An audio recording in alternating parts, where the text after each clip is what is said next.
Hello दोस्तों, मेरा नाम है धीरेन्द्र सिंह और आपका स्वागत है आपके अपने चैनल पे। आज की हम इस वीडियो में बात करने वाले हैं कस्टम लॉस। एक नया चैप्टर, एक नया टॉपिक आज हम इसके ऊपर बात करेंगे। इंट्रोडक्शन हम बात करने वाले हैं कस्टम लॉस क्या होता है। ये पूरा का पूरी कस्टम लॉस बहुत जगह पे आपके काम आएगा। अगर आप एमकॉम में हो या बीकॉम में हो, अलग अलग जगह पे आपका काम आएगा। अगर ये टॉपिक अगर आपने समझ लिया अच्छे से तो काफ़ी बहुत ज़बरदस्त आपके लिए काम आएगा। सबसे पहले हम बात करते हैं कस्टम लॉस के एग्जाम्पल के थ्रू। पहले तो ये जो लिखा हुआ है अभी हम बाद में देखते क्या है इसमें। पहले हम बात करते हैं बेसिकली प्रैक्टिकली थोड़ा कस्टम लॉस है क्या। अब जैसे कि हम माल कोई बेचते हैं, वो दो तरीके से बेच सकते हैं। या तो हम कोई इंडिया के अंदर ही अपना माल को बेचे या खरीदे। इसी तरीके से कभी कभार हम माल बाहर से भी बेच सकते हैं, बाहर भी खरीद सकते हैं। ऐसा नहीं है कि हम सिर्फ इंडिया में ही माल को बेचें। तो ऐसे ही शाम ने सोचा, एक बार शाम ने सोचा कि मैं राहुल को भेजता हूँ माल अपना, जो कि यूएसए में है, ठीक है। और शाम रहता है हमारा इंडिया के अंदर। शाम ने सोचा कि मैं चलो माल भेजता हूँ अपना यूएसए के अंदर अपने राहुल को, और मैं उसको गुड्स बेचूँगा और ये बदले में मुझे उसके बाद पेमेंट करेगा। और मुझे पता है, शाम को पता है कि मुझे इसके प्रोसेस के अंदर मुझे जीएसटी देना पड़ेगा, बिकॉज अब तो जीएसटी लग रहा है। तो मुझे उस शाम को पता है कि मुझे जीएसटी देना पड़ेगा। अच्छा, मुझे क्या बता सकते कौन सा जीएसटी देना पड़ेगा शाम को जीएसटी देना पड़ेगा, ये मुझे पता समझ में आ रही है। लेकिन जीएसटी कौन सा देना पड़ेगा, यहाँ पर जो जीएसटी इसको देना पड़ेगा उसे देना पड़ेगा आई जीएसटी क्यों देना पड़ेगा, आपको जीएसटी के ऊपर वीडियोस देखनी पड़ेगी सारी की सारी, जो कि पूरी जीएसटी की प्लेलिस्ट बनी हुई है। आई जीएसटी इसको देना पड़ेगा क्योंकि जब भी हम कोई स्टेट के बाहर माल बेचते हैं, अपनी स्टेट के अंदर नहीं बेचते, वहाँ पर आई जीएसटी देना पड़ता है। अब चाहे वो कंट्री के बाहर भी माल बेच रहा है तो भी उसको आई जीएसटी देना पड़ेगा। बात स्टेट के बाहर की है, स्टेट के बाहर माल बेच रहा है तो आई जीएसटी ही देना पड़ेगा, ठीक है। लेकिन गवर्नमेंट कहेगी एक मिनट, आई जीएसटी तो आपको देना पड़ेगा, बट आपने अब इस बार इंडिया के अंदर नहीं बेच रहे हो, इंडिया के बाहर माल बेच रहे हो। और इंडिया के जब बाहर माल बेच रहे हो तो हम आपको यहाँ पर सिर्फ आई जीएसटी पे नहीं छोड़ेंगे, आपको एक और टैक्स देना पड़ेगा।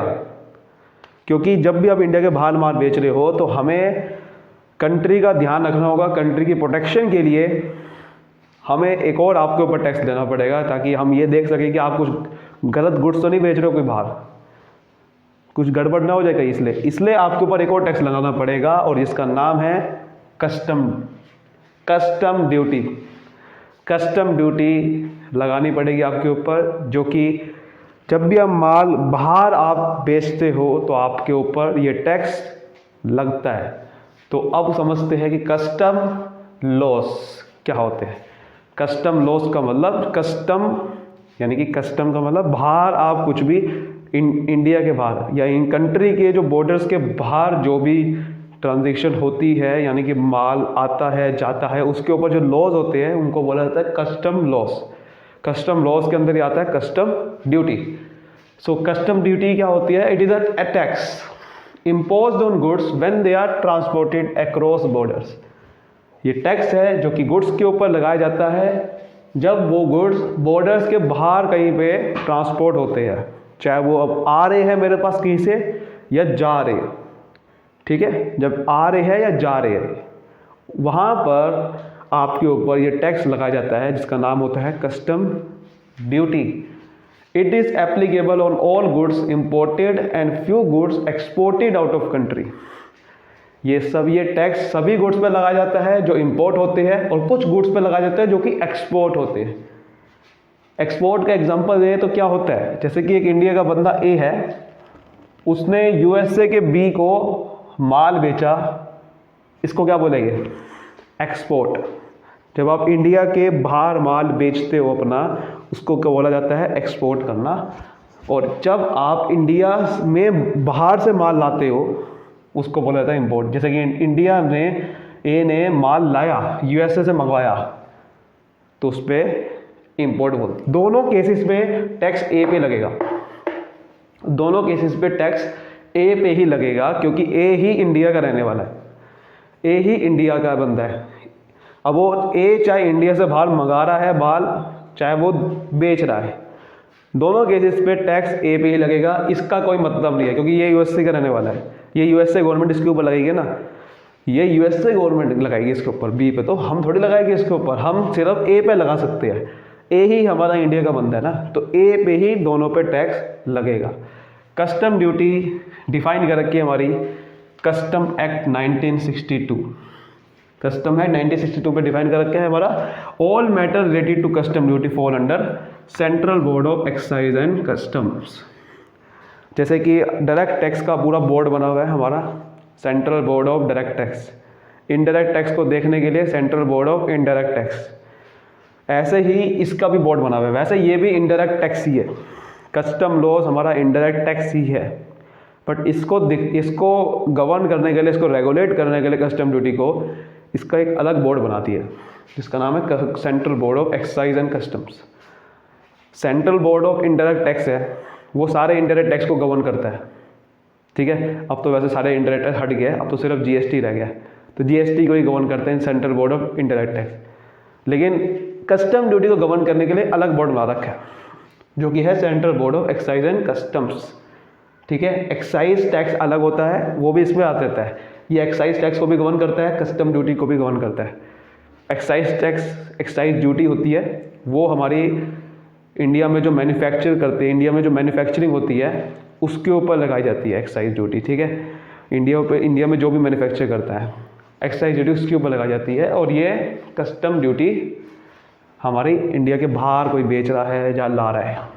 सीबीईसी फॉर्मुलेट करती है पॉलिसीज, किसके ऊपर कलेक्शन कैसे करनी है कस्टम ड्यूटी की, कैसे लगाना है, custom duty evasion, custom duty जो बचा रहे हैं, जो छुपा रहे हैं लोग, उनको कैसे वहाँ से वसूला जाए। स्मगलिंग तो नहीं हो रही कहीं पे, स्मगलिंग बचाने के लिए कस्टम ड्यूटी वहाँ पर काम आ जाती है। स्मगलिंग अगर कस्टम ड्यूटी लगाएंगे तो हम देख सकते हैं गुड्स कौन सा है, क्योंकि कस्टम ड्यूटी लगाने के लिए हमें देखना पड़ता है कि कौन सा गुड्स है, कितना वेट है उसका, कितनी हाइट है, क्या रेट उस पर लगाना है, उसको देखने के लिए हमें पूरा गुड्स को समझना पड़ता है। हर एक गुड्स के हिसाब से कस्टम ड्यूटी लगाई जाती है, तो इससे हम देख सकते हैं कि स्मगलिंग तो नहीं हो रही कहीं, वो बता सकते हैं। Administrative decision related to custom formulation, custom formulation related जो भी डिसीजन है वो ले सकती है, ये इसके ऊपर पूरी पावर है। समझ आ रही बात। एक और हमारा कस्टम लॉज में, जैसे कस्टम ड्यूटी एक्ट है 1962, इसके ऊपर एक और हमारे पे लॉ है, वो है custom tariff act, custom tariff act 1975। Custom tariff act 1975 क्या कहता है कि कस्टम ड्यूटी के रेट निकालने का प्रोसीजर, कैसे रेट निकाला जाए। जैसे कि हमारा इसके अंदर दो शेड्यूल्स हैं, शेड्यूल 1 एंड शेड्यूल 2। शेड्यूल 1 बताता है आपका कि इंपोर्ट करते हुए कस्टम ड्यूटी का रेट कितना होना चाहिए, और शेड्यूल 2 बताता है हमारा एक्सपोर्ट करते हुए कस्टम ड्यूटी का कितना रेट होना चाहिए। समझ आ रही बात अच्छे से। ये होता है हमारा कस्टम ड्यूटी का इंट्रोडक्शन। तो आज की वीडियो सब हमारे इतने थी कस्टम ड्यूटी की इंट्रोडक्शन के बारे में। अगली वीडियोस में हम बात करेंगे कि भाई टाइप्स ऑफ कस्टम ड्यूटीज़ क्या क्या होती है, कस्टम ड्यूटी किन के ऊपर, इंपॉर्टेंट डेफिनेशन देखेंगे, कौन सा गुड्स, या गुड्स की बात करी, गुड्स के ऊपर पूरी एक टॉपिक है, अलग अलग टाइप के गुड्स होते हैं, तो कौन से गुड्स की कस्टम ड्यूटी आपको देखनी पड़ती है, इसके ऊपर अगर बात करेंगे। आपको वीडियो अच्छी लगे तो लाइक करो, सब्सक्राइब करो और फैला दो लोगों के साथ। तब तक के लिए मिलते हैं, मुझे दीजिए इजाज़त। Thank you so much.